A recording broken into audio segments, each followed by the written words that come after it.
We are now going to begin customizing this theme to become our own personal website. It's totally up to you whether you want to collect the content like the photographs for the background or your logo. It's up to you if you want to collect all that stuff first, pause the video and get that organized and ready so you can just drop it in as we go along, or you can just follow along in the video and do it as we get there for each step along the way. It's totally up to you. I personally wanted to be a little more organized so that I could just drop stuff in. So what I did is I created a website content folder and I put the artwork and the written content in there. So I have like my Word documents with all the written stuff that I plan on putting in the website, and my logo and all my photographs and everything else that I wanted to put in there. So I can just drag and drop it. But again, it's totally up to you. If you want to do it, you can do it now. On the davidmillerwebdev.com website, I provided under resources, I provided the Zerif Lite WordPress template image sizes. So here, like the logo, this is your logo. For the testimonial section, if you have a testimonial, our team, all these things, our focus, these are all the sites for the background image right here. This is the size of the image you're going to want in pixels.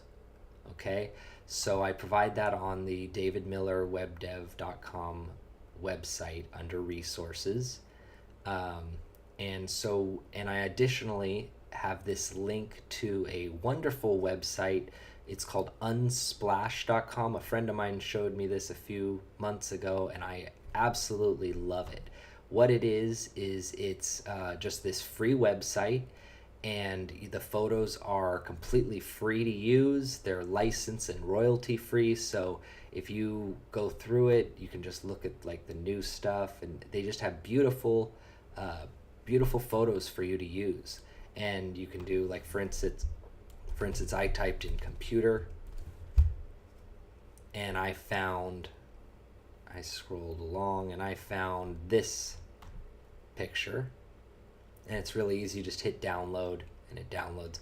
And I like this because it had code, and so I ended up taking that image, if you recognize it here, and there's that same image, only I put a no sign, like a no code. And I kind of just did some custom stuff beforehand. So anyway, there's another resource for you. You can use it, or if you already have your logos and your images, that's fine too. So the first thing we're going to do is customize the logo. So you go here under the first section, Site Identity, and you'll see Logo.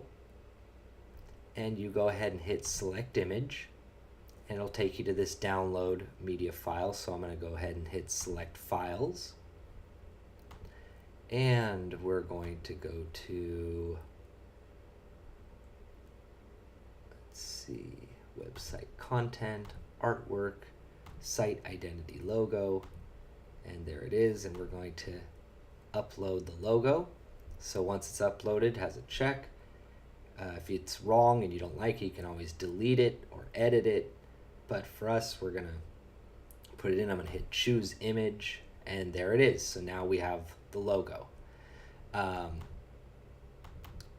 Where websites are born, if you remember, that just automatically filled from when we put it in. If I want to change that now, I can go back to my content, and let's say we want to change it to where beautiful websites happen, and we want another tagline.